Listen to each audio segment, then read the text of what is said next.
Bonjour à tous. Je voudrais traiter, non, enfin indirectement peut-être des pervers narcissiques, si quand même, mais plus directement de moi. Ah oui, encore moi, je sais. Alors, non, je ne suis pas surdoué, je voudrais bien l'être, mais je ne le suis pas. J'ai un raisonnement moyen qui doit se situer entre 90 et 110 à peu près, hein. Et d'ailleurs, j'étais, je crois, au cours préparatoire ou au CE1, j'ai un doute, hein, à Sainte-Philomène, à Montluçon. On m'avait fait un test d'intelligence et j'étais arrivé vraiment à un résultat qui frôlait la débilité mentale, hein, qui frôlait la déficience. Et j'avais entendu d'ailleurs ma mère commenter le résultat, elle était consternée, la pauvre. Et voilà. Donc non, je n'ai pas d'intelligence particulière, je suis moyen, je suis parfois incapable de traiter des sujets que certains vont traiter de manière automatique sans même y penser. J'ai énormément de difficultés pour accepter un sujet imposé, alors que je suis quelqu'un au contraire qui s'efforce de faire plaisir finalement à ses profs, j'ai toujours été comme ça, de s'adapter à une situation, mais quand on m'impose une trame, j'ai souvent des difficultés au départ et je dois faire des efforts énormes pour m'adapter à tout ça. J'ai un mal fou, hein.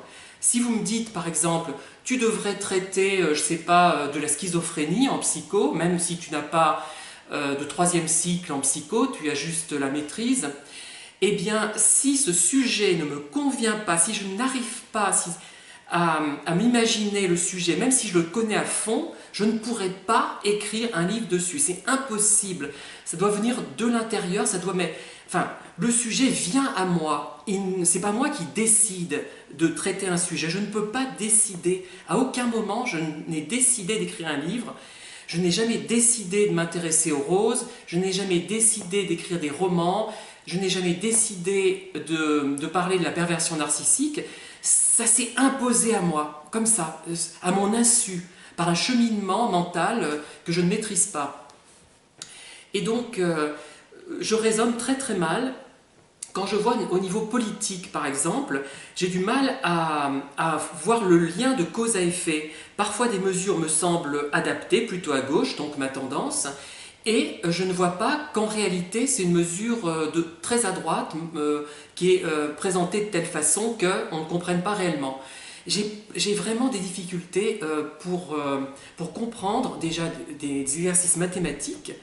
Il faut que je fasse un effort énorme pour me plonger dans quelque chose de mathématique. En français, j'ai aussi des difficultés. Quand j'étais gamin, je n'arrivais pas à comprendre la notion de proposition subordonnée. J'arrivais pas à différencier les différents types de propositions, etc. J'avais du mal à identifier les types de mots, par contre, j'arrivais très bien à écrire spontanément. J'étais doué pour faire des textes spontanés, bourrés de fautes d'orthographe d'ailleurs. Donc là, de ce côté-là, j'ai beaucoup amélioré mon orthographe. Il y a plein de mots qui m'échappent, des mots un peu complexes dont je ne connais pas le sens, et je suis obligé de regarder en dictionnaire, sur Internet plutôt maintenant, pour en connaître le sens. Donc c'est une vraie catastrophe. En revanche, j'ai une capacité à saisir ce qui peut être émouvant dans un film, dans une musique, ce qui peut être remarquable, et donc j'ai peut-être cette intelligence émotionnelle très développée, hors du commun peut-être même, parce que je ne rencontre quasiment pas de gens comme moi, quasiment pas. Je ne suis pas allé partout, hein. Je n'arrive pas à en trouver, qui ressentent la même chose par rapport à une musique, par rapport à un film, c'est jamais ça. Il y a des gens qui font semblant d'aimer, j'ai remarqué, je l'ai observé, hein. Moi, ça m'arrivait aussi quand j'étais plus jeune, parce que on me disait telle œuvre est un chef-d'œuvre, et ça remettait en cause le monde si ce n'était pas un chef-d'œuvre. Vous comprenez ce que je veux dire? Ça me déstabilisait, et ça déstabilisait mes valeurs. Maintenant, je suis capable d'aller outre. Mais à l'époque, à 18-20 ans, je n'y arrivais pas.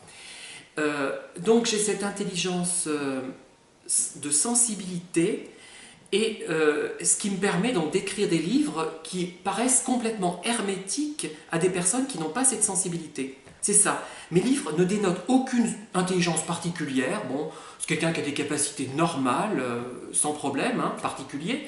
Mais ce qui distingue mes ouvrages, et d'ailleurs quelques personnes me l'ont dit, tu t'adresses à des gens qui ont une grande sensibilité. Et si tes livres ne passent pas, c'est à cause de ce manque de sensibilité qu'ont beaucoup de gens. Ce n'est pas en raison d'un manque d'intelligence. Bon, les études, ça n'a rien à voir, parce que j'aurais pu aller au-delà de ça. J'aurais pu peut-être avoir un doctorat, peut-être, hein, je ne sais pas. Je manque un peu d'idées, et donc encore eût-il fallu que je trouve une discipline qui me passionne. Et comme je m'intéresse à de nombreux sujets, pas à tous les sujets, mais à de nombreux sujets, j'ai du mal à me fixer sur une chose. Voilà.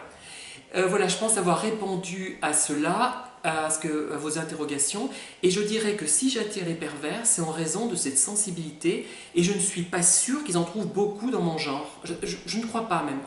Dans les hommes, il n'y en a pas beaucoup.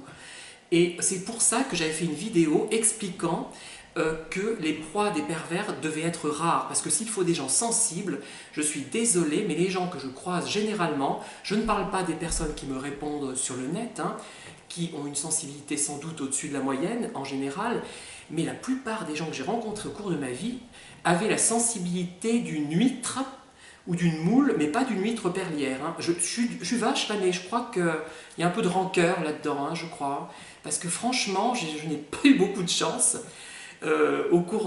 par rapport à ces rencontres. D'un autre côté, on ne peut pas non plus... si j'avais rencontré plein de gens passionnants, ben, je n'aurais pas pu vivre, j'aurais pas pu écrire, j'aurais pas pu m'isoler, je n'aurais rien pu faire. Hein. Voilà. Voilà, donc je pense avoir répondu à votre question, enfin à vos interrogations par rapport à des remarques. Et je vous dis à très bientôt. Au revoir.